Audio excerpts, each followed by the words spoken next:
Civil defence को लेके mock drill कल की जानी है। उस पर बैठक का आयोजन माननीय मुख्य सचिव महोदय के द्वारा किया गया था।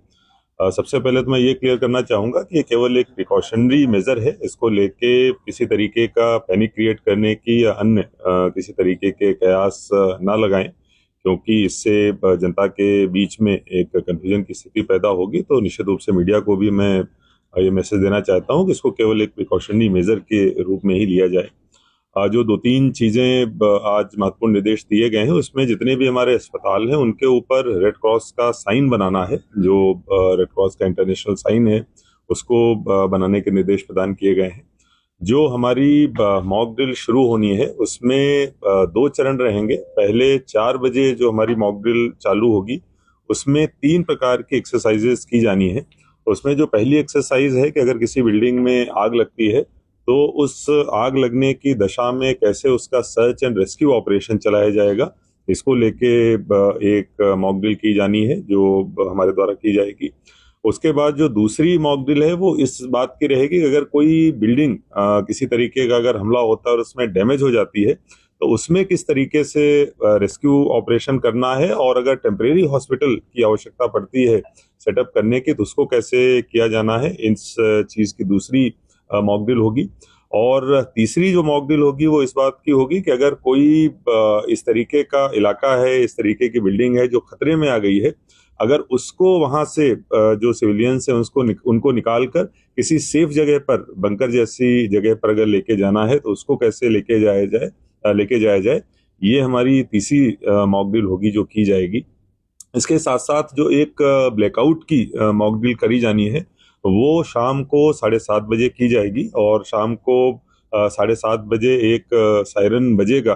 जो सायरन की आवाज़ है वो ऊपर नीचे होगी। वो लगभग 2 मिनट तक बजेगा और उसके बाद में फिर एक ब्लैकआउट किया जाएगा और ब्लैकआउट 12 मिनट तक रहेगा।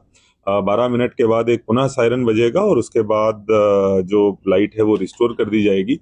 उस बीच में आपके माध्यम से मैं सभी लोगों से अपील करूंगा कि ब्लैकआउट में किसी तरीके के पैनिक क्रिएट करने की आवश्यकता नहीं है। वैसे भी कई बार जब लाइट रात में चली जाती है उस समय हमारे घर पे जो इस प्रकार के दूसरे माध्यम होते हैं, मोमबत्ती या फिर टॉर्च या इन्वर्टर या कोई पावर बैकअप होता है, चाहे वो घर के अंदर हो चाहे पब्लिक प्लेसेस में हो, उसका प्रयोग किया जा सकता है। लेकिन वो लाइट बाहर से दिखनी नहीं चाहिए, इसलिए जो घर के पर्दे आदि हैं उनको बंद कर लिया जाए और उनको बंद करके जो अल्टरनेटिव विकल्प है लाइट का उसको प्रयोग किया जाए, जिससे कि बाहर से पूरा का पूरा अंधेरा रहे। तभी ये जो ब्लैकआउट की मॉक ड्रिल हमारी सफल होगी।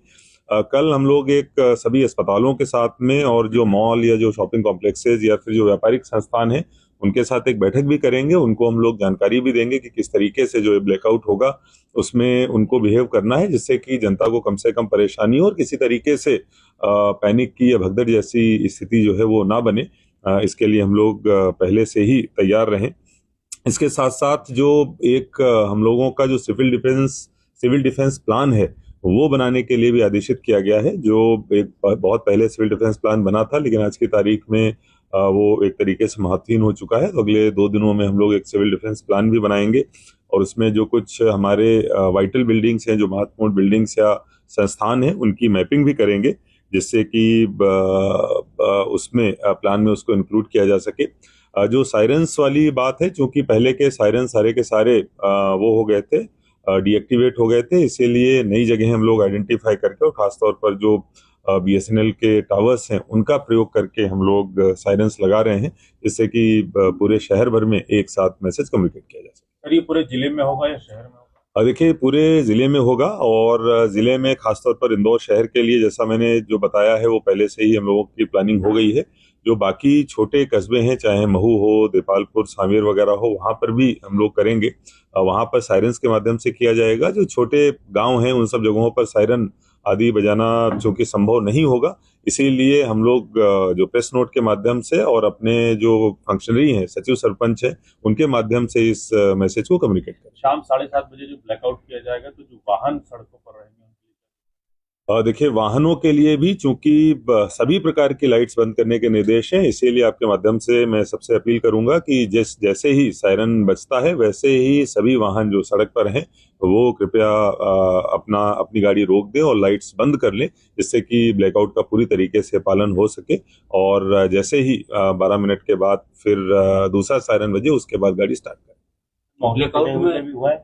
ब्लैकआउट में पावर कट हो जाएगा या आदमी को बंद करने के लिए कहा जाएगा? देखिए, इसमें ब्लैकआउट चूंकि किया जाना है, स्ट्रीट लाइट्स और दूसरी भी इस तरीके की चीजें होंगी जिनको हमको एक साथ बंद करना पड़ेगा, तो किस तरीके से पूरा ब्लैकआउट किया जाना है इस पे भी हम लोग सुबह तक डिसीजन लेंगे। लेकिन आप मान के चलें कि जब ब्लैकआउट होगा तो पूरी पूरी लाइटें बंद। सर, अभी वेदर बहुत खराब चल रहा है।